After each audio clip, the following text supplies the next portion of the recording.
Hello my lovely bookish people, and welcome back.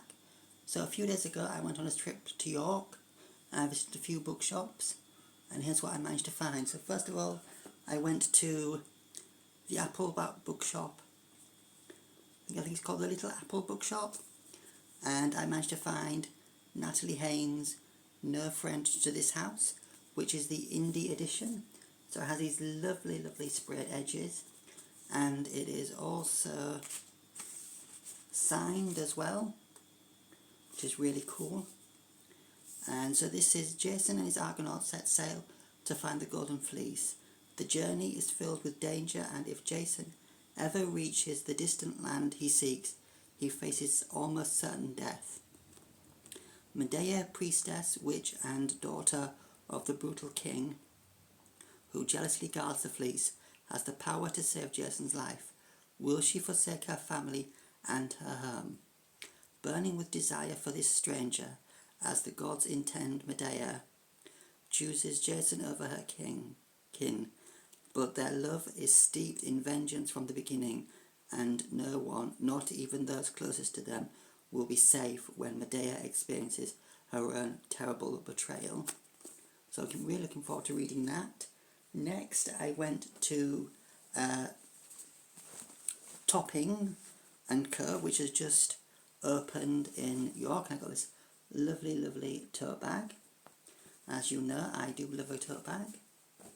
And first of all, I found A Taste for Murder by Matt Baker, which is now actually, I didn't realise, but it's now already a major TV series.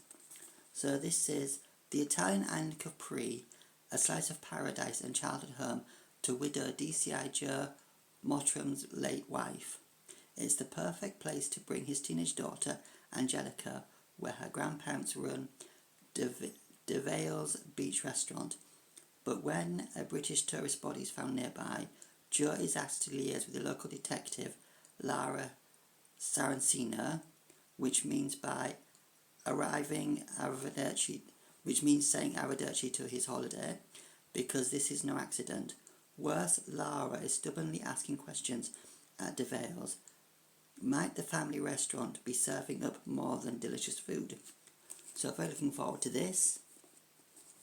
The next one I got was A Trial in 3 Acts by Guy Morpus.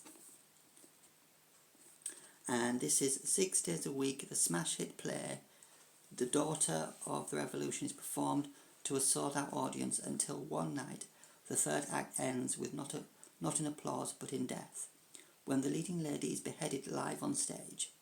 Every cast member has a motive, but is it the victim's estranged husband, Hollywood legend Leo Lusk, who was charged with the crime?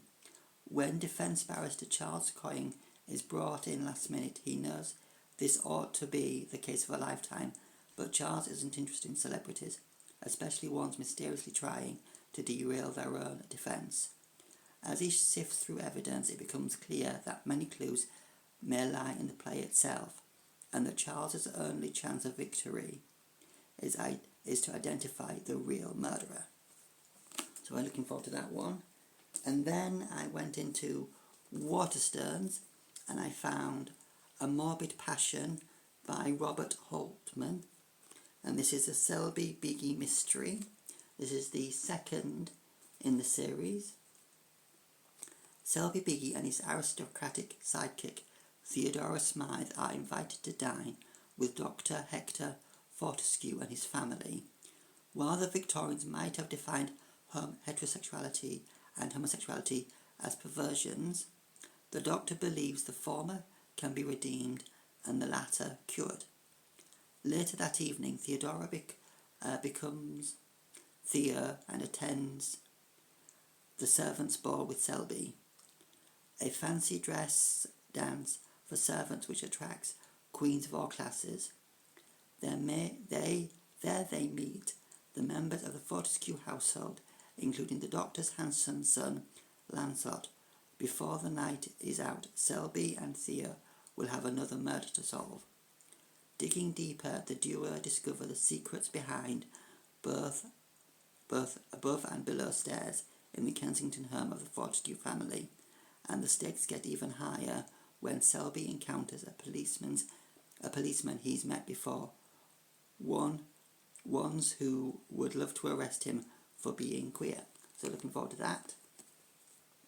Then I popped into the Poetry Pharmacy, which is a brilliant shop. If you don't know, it's basically a shop filled with poetry and all sorts of lovely gifts. And there I found this amazing book sleeve which says "Read with Pride."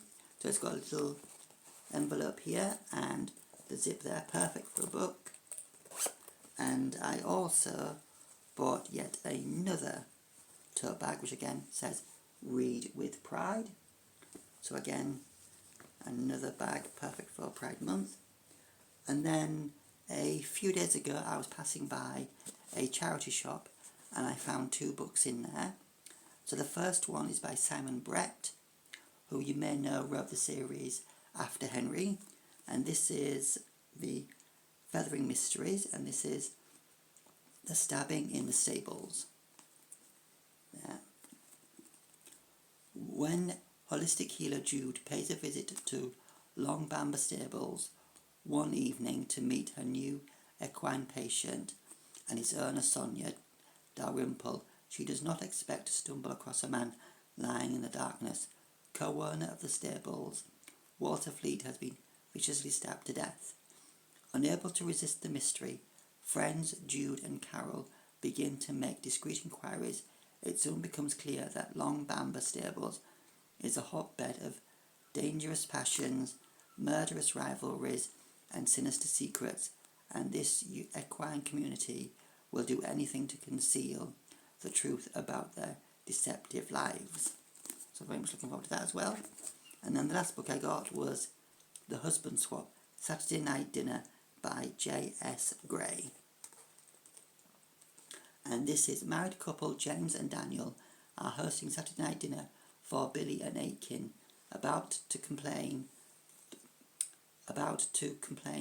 to the nosy neighbour. Sheila peers through their window and sees red. Has someone been stabbed? A week earlier, the foursome had drunkenly agreed to a husband swap. Businessmen Daniel and Aiken can focus on their careers, leaving best friends James and Billy to have a bit of fun whilst taking care of baby Cleo. Over the course of the week, Daniel's secret is revealed just as Aiken's problem threatens to ruin much more than his career.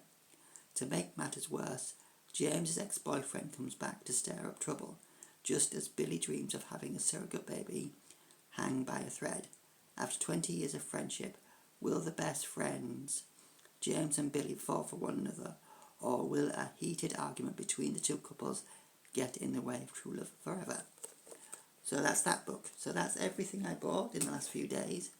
If you've read any of these books, please let me know and what you thought of them in the comments below. And if you've enjoyed this video, please like and subscribe, and I'll be back with you soon. Bye bye for now.